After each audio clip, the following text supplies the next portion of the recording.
This is Mornings on 104.1 Territory FM. It is mornings, and with that, of course, good morning. It's 9:15. I have here in the studio with me a lady that's going to bring me champagne one day, and that's Anya Lorimer from Territory Q, from the Territory Taste, and of course the Territory Taste Festival. Anya, good morning. Good morning. How are we this morning? Thanks for having me in. That's okay. Look, I guess let's start with Territory Q. I deal with that with more Nigel Adlam, and I've done that, and there's some great stuff there. Your little pet baby is Territory Taste. How's that going? It's going amazingly well. It's got an absolute following now, which is fabulous. And a lot of people don't know the history to it. So I'd just like to cover off how that all happened, because it sort of launched onto the market fairly quickly, about 2 years ago. But my original upbringing was in Orange, New South Wales, and my sister started the Orange Food Week about 18 years ago, and she was part of the committee, and I sort of got her folder of stuff and brought it up here and decided that we needed to create a platform for all things food and champagne and beer. We're starting to see some of our own growing coming out of here, our own producers, and 1 Mile and 6 Tanks. And we just wanted to give those guys and anyone else that's giving the whole hospitality and food industry a platform, a constant platform to trade off. And then, of course, it all comes together with the big festival. Look, we'll get there in a moment, but I'm just going through here looking at the current Territory Taste, and you've got some hands-on experience here. I'm looking at these triple choc brownies with macadamias, vanilla and raspberry. Geez, that'd go down well with a bit of bubbly. Everything, all the recipes in here are cooked in either my kitchen or the Territory Taste staff. Like, all of us are hands-on. We want everything to be able to be cooked in a conventional kitchen. And then we, of course, bring in our offerings and photograph them and share them and eat them. And I've had a couple of clients have childhood flashbacks to mum's lemon curd, and the chocolate brownies actually went to care flight afterwards, because we were pretty much in a sugar coma. So Ian Badham would have eaten all those. I think the staff on night shift polished them off. Oh, so you does the right thing. Ian probably wasn't there at night. Yeah, and it was buzzing, apparently. The place was humming, like, so. Literally from the sugar? No. That was my contribution, but yeah. Look, at the time that you brought out Territory Taste, we sort of shortly after that saw a bit of an increase in better places to eat up here. I look at things, and I haven't been there yet, but a real Korean barbecue. Yep. Many other Asian sort of themed restaurants happening. That one really sort of came to life with the food culture scene. It already was. Can we attribute that a bit, though, to Territory Taste? Because it was almost at the same time it all happened. It was happening. And look, I'm in marketing and comms. That's my background. That's my job. And I look for trends and what's happening and what's emerging, and the food scene was definitely emerging. I actually found the food scene in Alice to be a little bit more developed than up here. I agree. Probably because they get a lot more tourists going through there. I'm thinking from international tourists. Yeah. And I spent a lot of time in Alice, and I love Alice Springs, and we actually flew up some chefs from Alice to be part of the Taste Festival, because it is a Territory event. And we're looking at doing smaller shoulder events in the regions and stuff as well, going forward, because we love what they've got going on. And actually, in some of the regions, they've got a bit more going on, so as far as producing and things like that. So we're definitely looking at all that. Honestly, it was already happening. We just gave it a platform. Yep. So I can probably take a little bit of credit for giving it, bringing it to light, but definitely not creating it. That was already happening. And it's not, I take it it's not hard to get content then?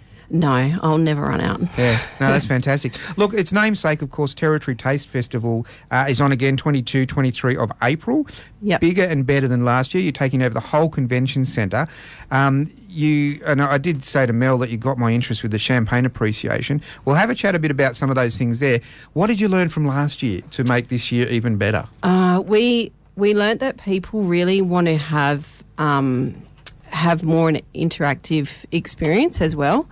Probably the biggest surprising thing that we didn't anticipate was that people would turn up at 10 o'clock and they'd still be there at 10 o'clock at night. So because of that, we didn't have a turnover, which meant we actually need to accommodate sort of 5,000 people a day minimum. And we're going to have space to be able to do that. The cooking demonstration kitchen was standing room only, and it didn't matter whether it was Raylene from Kungas or Matt Moran. It was standing room the whole time, the whole day, which was incredible because that's the first time anything like that had been done up here. So we've moved that into the auditorium, so there'll be tiered seating. Oh, wow. That's huge. It's huge.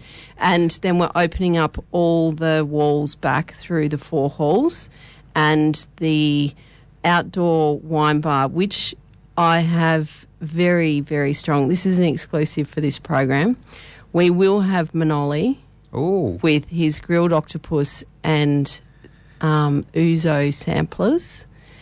And you are getting my attention. It'll be the first time you'll be able to have his famous honey puffs as a sneak preview to the Greek Lenti. So we're going to have Manoli's honey puffs and octopus and a little shot of ouzo. That's going to be outside in the beer garden, which is also going to have a cider grove and a mojito bar. It's much bigger. The whole thing's a bigger offering. So, and you've got a theme there, discovery, and in that, and I'll let you talk about some of the other things. But what really got my interest was the champagne. Again, it was probably the wrong terminology, but appreciation sort of classes. And there's something unique in that, something very compelling, I think, for people to turn up and see it, even if you're not a bubbly lover. Let listeners know. Yeah. So she actually runs. Kyra, her name is, and she's from Melbourne, and she actually runs champagne masterclasses nationally. It's the first time she's coming to Darwin. And she does the whole history of Champagne region. So the champagnes you're drinking are all French and they're all from the Champagne region. I think there's 5 that you taste, and they're premium champagnes. Probably the only time I will ever get to taste them will be in that class. And she also teaches you how to take the top off with a sabre. So anyone in the Defence Force that may have a sabre, you have to turn up and see how else you could use it. I've got a Japanese katana at home, so I better pop along. So that is getting a sword and taking the top off, because there is a bit of an art to taking a champagne. It's not letting it pop and hit the roof. And there's also, well, at least the way I learn in officers' messes, the way to pour a champagne is not to tilt the glass, but to slowly pour it in with the glass there. So I guess you can learn all of those sort of things. That sounds pretty exciting. Taking the top off a champagne bottle with a sabre. Yeah. Oh, that's...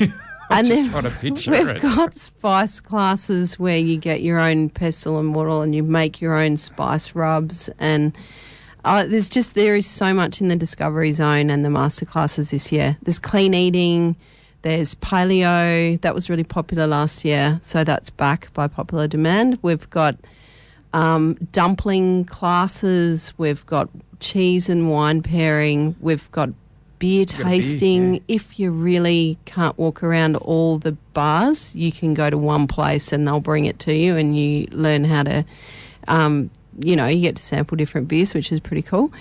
It'll be, the lineup's very big this year. And I think it's because we know people are going to come and they're going to stay all day. They're going to put the day in. So we are looking for those different zones and interactive things that people can do. The lineup's huge. We've got some Indigenous cultural involvement this year, which is great for tourists. So we're expecting more interstate people to turn up. Surprisingly, a lot of people brought family, but it seemed to be who was in town at the moment last time. Yep. Because it was a first-time event. But yeah, look, we've got a huge amount of support. We've now got an established platform with the Taste magazine to be able to promote those things. Amanda's our MC. She's an absolute champion. Amanda Panicelli? Yeah, she's a champion. She's a keen fisher as well. Will she be doing anything with fish? No. She probably won't have time. I don't know. She may not have time. We've actually spent every weekend fishing, trying to catch this $1 million barra, and it has not panned out. Barra. Yeah. But the whole Taste Sprout team went to Crab Claw, and I think the seriousness fell off when I lifted the slushy machine out of the back of the car. I could imagine they would have been good slushies. They were really good. But we're sampling some frosés for the Taste Festival, so it's still work. Look, and it's all going ahead. I know that Silk Hair's on board as well, and at some stage you'll be announcing a cracker prize. Yes. Yep. Yeah. Yep. Yeah. So there's some opportunities there.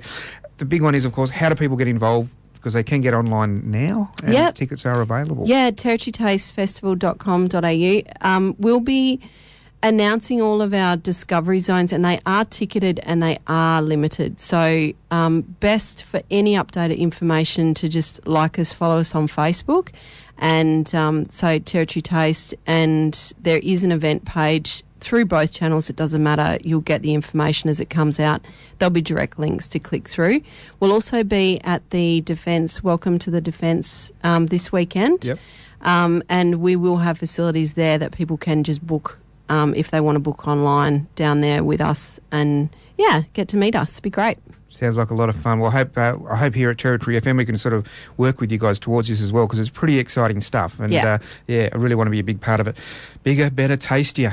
22nd to the 23rd of April. Get online. And you'll get sneak peeks through social media, because we're going to be live streaming some of the chefs in their kitchens prior to the event. Yep. Yeah, I really want to see how Manoli makes his honey puffs. Yeah, I can't wait to taste that. All right, Anya, we are out of time. Thank you so much for coming in this morning. It's well done on that. And it's bigger and better indeed. Thank you very much. Good on you. Cheers. Anya Lorimer there, Territory Taste, Territory Q, and of course the Territory Taste Festival. Bigger, better, tastier than ever. 22nd, 23rd April 2017 in the Convention Centre.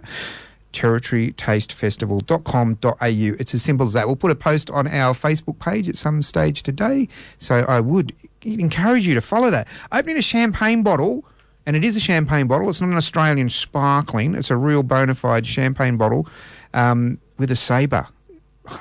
Got to see that.